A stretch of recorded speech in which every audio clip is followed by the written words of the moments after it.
mga we are not paid by the Marcos. No.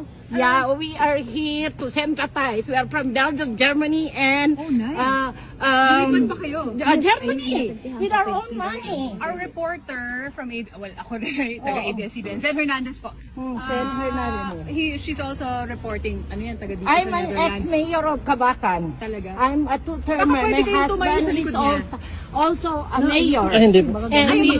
Gagamitin niyo lang kami eh. Bakit naman? Kayo kay Duterte, di ba? Oh. Si San Yes. she tried to check the health of our president. He's an 80 years old by March 28. So pwede nga po, He was diba? kidnapped in the Philippines. Oo. Kasi parang we will mention na nandito yung supporters. Sa totoo lang, syempre may magsasabi na hindi pinapakita ang supporters now. We're showing people. Yeah. That's what You we're can looking show for. us that we are not paid. Yes, sir. And he's my husband. Are you married to Yeah. He married at Manila. From the Philippines. Yeah, Yeah. we Kanina lang sis, kanina lang sis.